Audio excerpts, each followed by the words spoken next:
Hey there, and welcome back to Tip of the Spear. I'm glad you're here, and today we are going to learn about what a key is. So if you have been watching my videos on how to play the piano up to this point, it's about time for you to learn what a key is. So let's go ahead and get started. So, this is music's greatest question. What is a key? I've been asking my musician friends, my non-musician friends, what a key is, and they all have something in common. Not many of them at all can really explain what a key is. My musician friends, they know what a key is, and even me, I know what a key is, but how to explain it, that is very difficult. Because unless you know something of music and of the piano, it's difficult to wrap your mind around. It's more of an intuitive subject that you just gradually understand than something you can explain to anyone. So like, you can't just say, oh, that's a crocodile, it's an animal, it's green, and it lives in water. No, that doesn't work with keys. But in this video, using what you know, we're going to learn how to think of a key and what its purpose is, and what you're going to use it for. So a key, basically, is a system of notes based on a scale. It's a system of notes and chords. So a key has 7 note names in it. So let's say you're in the key of C. You're going to use the C scale, which has C, D, E, F, G, A, and B, the 7 notes. And the chords that it uses are C major, D minor, E minor, F major, G major, A minor, B diminished, and then, of course, C again. Come back to C. So those are the chords that are in the C chord. So let's get a closer look at the piano and see how all these work together and how the rules of a key work. So for every white note on the keyboard, there is a name. For every black note, there is 2 names. Likewise, for every white note, there is a name for a key, except for these. Those have 2 names because of flats and sharps. The black notes all represent 2 names for keys. So obviously, like everything else, when you want the key of C, the base of that, the root of everything that goes on in the key of C is C. And the key to understanding what a key is the scale.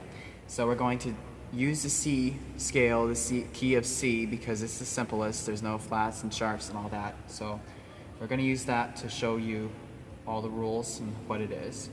So you have C. Take the C scale, C, D, E, F, G, A, B, C. So your notes are C, D, E, F, G, A, B. And in order to understand a key, you have to break that up into degrees. Give a degree name or a number name to each one of these notes. So this would be 1, 2, 3, 4, 5, 6, 7. And since this is the same as this, it just takes the name of 1, 2, 3, 4, 5, 6, 7, 1, 2, 3, 4, 5, 6, 7, because they're just replicates in a higher place. So back down here, we have our 1, 2, 3, 4, 5, 6, 7. So if you're playing in the key of C, these are the only notes that you're going to use. These white notes. C, D, E, F, G, A, B. C, D, E, F, G, A, B. Those are the only notes you're allowed to use if you're only going to follow that key. And there's not going to be any accidentals or anything like that. Those are your notes. And the chords that you use are based off of those notes as well. But, for instance, you have C. All those notes are in the C chord, the C scale. But if you do D, if you try to do, your next degree of the scale is D. So if you try to do the D chord, you have this, and F sharp is not in the C scale. So you have to go down to just plain old F. So then you have D minor. Same thing with E. This isn't in the C scale, so you have to go down to G. All of these notes are in G, all of these notes are in here, again, you have to go down and make it minor to make it fit the C scale, to make it fit the key of C, okay?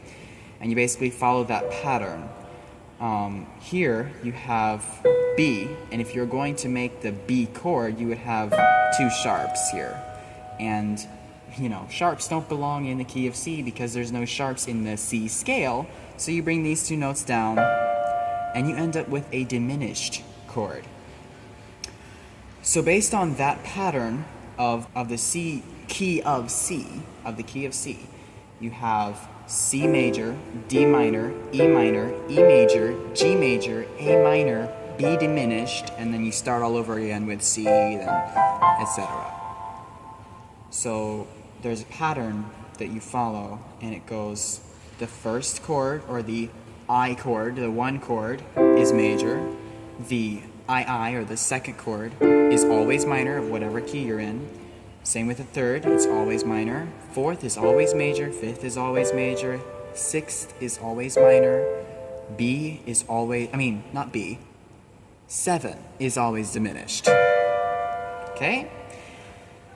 So if I wanted to figure out everything that went into the D flat, the key of D flat, then I would find D flat, find my scale, and then build my chords based on that scale off of each note of that scale. So I have B flat, then I have E flat minor, it's the second chord, so it's minor. Then I have F minor, G flat major, A flat major, B flat minor, C diminished, and then back to D flat.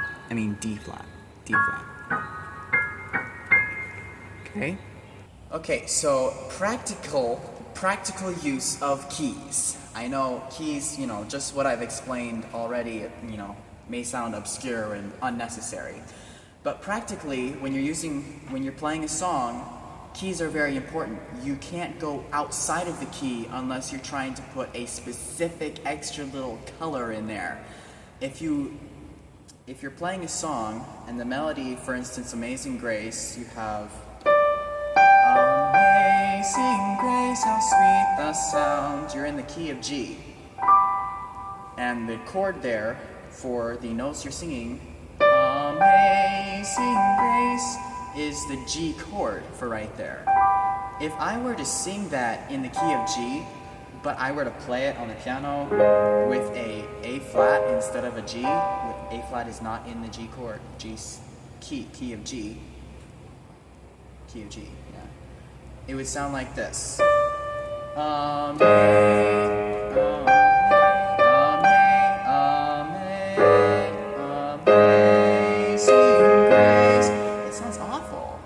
That's what it all sounds like when you're singing off key and someone tells you, you're off key. Well, that's what you sound like, okay? So I recently finished writing the melody to a song that I and my friend are working on. And when I was writing that, I had to choose my key, and based on my key, I used those notes that were in that key. I didn't go out of the key, otherwise I would come out with a mess. Because if a note does not belong in a key, it doesn't in the key that you're working with, it doesn't belong in the song that you're working with. Okay? And also, when I chose my chords, I chose them according to what key I was in. So I was in the key of D flat. So I played it with the notes of D flat. Have you considered, taken to heart, the reason for life and why did it start? I wasn't going out of the key there. And if I did, it would sound awful, like, have you considered, taken to heart, the reason for life? I just jumped out of the key and jumped back in, and it sounds awful because the music is uncoordinated. You have to have keys to coordinate your music, and you have to follow the rules of the key to keep your music coordinated and sounding good. So that is a key. I hope you learned something. If you have any questions, if you feel like this didn't explain it well enough, tell me in the comments. Tell me what you don't understand, or if this helped you to understand it, tell me in the comments. Either way, please leave a like, and if you want to see more videos from me, from Tip of the Spear, go ahead and subscribe so that you always get my videos whenever they come out. Thank you for watching. I'll see you in the next video.